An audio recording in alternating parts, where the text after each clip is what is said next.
আজকে অনেক দিন পর সকাল সকাল ভিডিও করতে চলে আসলাম। আরেকটা বিষয় হয় কি, ঘুম থেকে উঠে নাস্তা পানি বানাতেই অনেক বেশি বেশি কষ্ট লাগে, তারপর ভিডিও করা সেটা তো আবার অনেক বেশি কষ্টের কাজ, তাই না বলেন? প্রিয় ভাই বোন বন্ধুরা সবাইকে আসসালামু আলাইকুম এবং আদাব। সবাই কেমন আছেন? আশা করছি অনেক অনেক ভালো আছেন। আপনাদের দোয়া আর ভালোবাসায় আল্লাহর অশেষ রহমতে শুকর আলহামদুলিল্লাহ আমি ভালো আছি।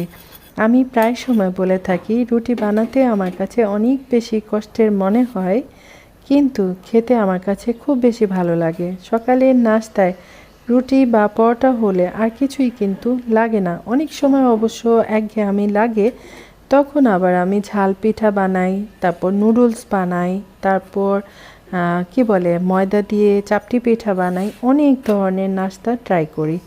তো যাই হোক, আজকে একটু বেশি বেশি করে রুটি বানাই রেখে দিব, আগামী দিন যেন বানাতে না হয়। আর আমার মেয়েটা কি করে, এই সাদা রুটির মধ্যে আবার একটু তেল দিয়ে পরোটার মতো ভেজে তারপর সে নাস্তা করে। তো ঠিক আছে, থাকেন আমার সাথে। এখন 1:30 বাজে। এটা হচ্ছে আমার টুনটুনির নাস্তা।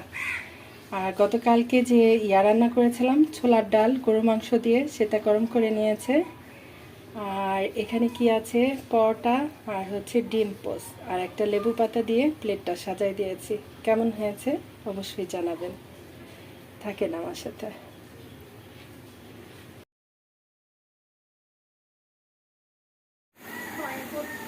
কেন?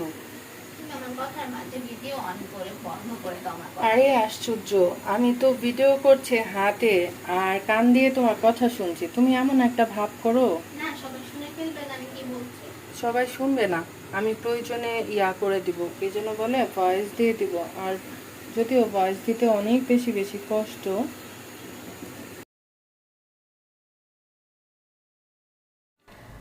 আজকে একদম সাদামাটা রান্নার আয়োজন। প্রতিদিন কিন্তু ভারী রান্না করতে ভালো লাগে না, আবার খেতেও ভালো লাগে না। তো আলু পটল দিয়ে একটা ভাজি করেছি, ভাজিটা খেতে অনেক বেশি মজা হয়েছিল। আর ইচ্ছা ছিল ভাজির রেসিপিটা আপনাদের সাথে আমি শেয়ার করব, কারণ এভাবে ভাজি করলে সেটা ভাত দিয়ে রুটি পরোটা দিয়ে সব কিছু দিয়ে খেতে মজা, এমনকি পোলাও দিয়ে খেতেও অনেক বেশি মজার হয়। কিন্তু একটা ফোন চলে আসছিল, সেই ফোনে গল্প করতে করতে আর ভিডিও করা হয় নাই। আর কাঁচা আমের সময়টা একরকম চলেই যাচ্ছে, অল্প কিছুদিন হয়তো বা আর পাওয়া যেতে পারে। তো এটা দিয়ে ভর্তা খাবো বা জুস খাবো, এজন্য আনা হয়েছে। আর কি যেন চিংড়ি মাছ দিয়ে চাল কুমড়া রান্না করছি। আর সেজন্য আমি পেঁয়াজ কাঁচামরিচ তেল পরিমাণ মতো দিয়ে একটু নরম করে নিয়েছি। তারপর ছোট ছোট চিংড়ি কাটাকুটি করে একটু হলুদ লবণ দিয়ে মেখে রেখে দিয়েছিলাম, সেটা আবার একটু দিয়ে দিলাম।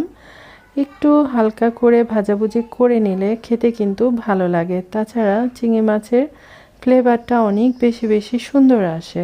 তো যাই হোক, রান্না তো করছি, এই ফাঁকে আবার কিছু আম কাটাকুটি করে নিলাম। কাঁচা আম দেখলে সবারই কিন্তু মুখে পানি চলে আসে, আমি এটা সব সময় বলে থাকি। আচার, আম, চাটনি এগুলো শুনলেই আমার খেতে ইচ্ছা করে আর মুখে পানি চলে আসে।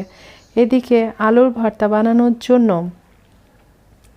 আমি কি করেছি, কতগুলা পেঁয়াজ বেরেস্তার মতো করে ভেজে নিয়েছি, শুকনা মরিচ ভাজাভুজি করে নিয়েছি। এদিকে চাল কুমড়াটা কাটাকুটি করে ধুয়ে রেখেছি। চাল কুমড়া রান্না করার জন্য পরিমাণ মতো যাবতীয় মশলা দিয়ে আমি খুব ভালো করে একটু কষাই নিলাম। অবশ্য আর একটু কষানোর প্রয়োজন ছিল, তখন আবার ভাবলাম তো চাল কুমড়াটা দিয়ে দিই, একসাথে মশলাটাও কষানো হয়ে যাবে, চাল কুমড়াটাও কষানো হয়ে যাবে।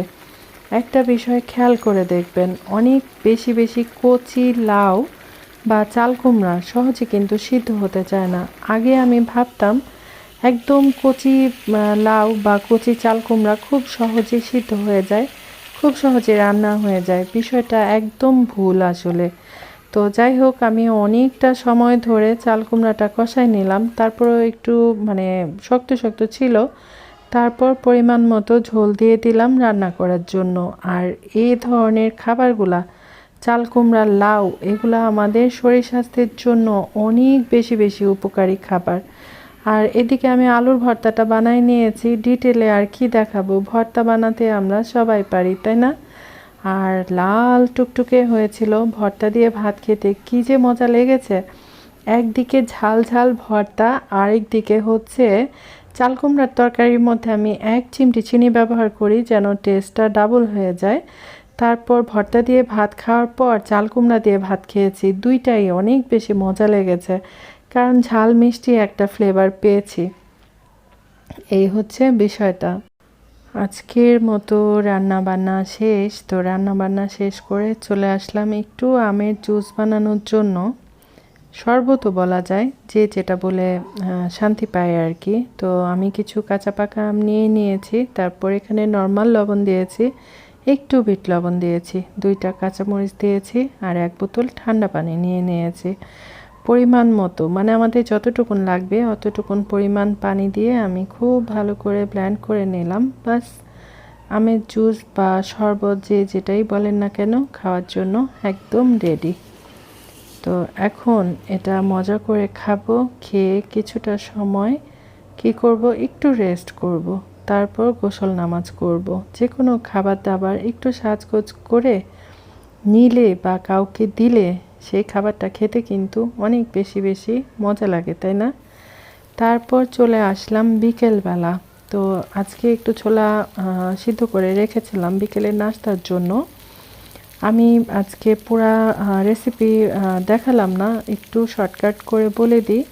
এটা আমার মা মাঝে মধ্যে এ ধরনের করে ছোলা বুট রান্না করতো। বেশি করে পেঁয়াজ, কাঁচামরিচ, একটু আদা কুচি আর 2টা তেজপাতা এগুলা তেলের মধ্যে একটু ভাজাভুজি করে তারপর ছোলাটা ঢেলে দিয়ে তারপর কী করতে হবে, উল্টে পুল্টে নাড়াচাড়া করে মিডিয়াম আঁচে, একদম মিডিয়াম আঁচে এটা রান্না করতো, যেন পেঁয়াজ, কাঁচামরিচ, আদা এগুলা একদম নরম নরম হয়ে যায়। এগুলা নরম নরম হয়ে যাওয়া মানেই ছোলাটা রান্না হয়ে গেল। তো যাই হোক, আমি ভালো করে কষাই নিয়ে পরিমাণ মতো পানি দিয়ে দিলাম।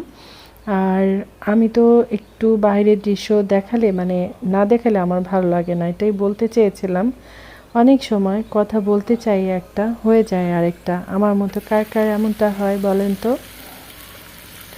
আর প্রথম আমি তো একদম ভয়েস দিতে পারতাম না। আমার যে কি পরিমাণ কষ্ট হতো এটা বলে বোঝাতে পারবো না। মানে কি রেখে কি বলবো, মনে হতো যে আমার উচ্চ রক্তচাপ শুরু হয়ে গেছে, এরকম একটা ফিল হতো। তো যে কোনো কাজ প্রথম করতে গেলে একটু বেশি বেশি কষ্ট হয়, আর এখন করতে করতে একরকম অভ্যাসে পরিণত হয়ে গেছে। এখন বলতে পারি কোন সময় কোন কথাটা বলতে হবে।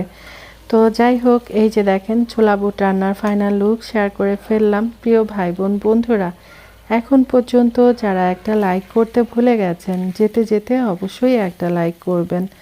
আমরা প্রতিটা ভাই বোন অনেক কষ্ট করে আপনাদের সাথে ভিডিও শেয়ার করি। একটা ভিডিও বানাতে অনেক পরিশ্রম হয়, আসলে এটা বলে বোঝানো যাবে না। তো যাই হোক, ছোলা বুট আর আম হচ্ছে আমাদের আজকের বিকেলের নাস্তা। তো আমার আজকে শেয়ারিং কার কাছে কেমন লাগলো অবশ্যই জানাবেন। সবাই খুব বেশি বেশি ভালো থাকবেন, সুস্থ থাকবেন, আমার জন্য দোয়া করবেন। আল্লাহ হাফেজ, আসসালামু আলাইকুম।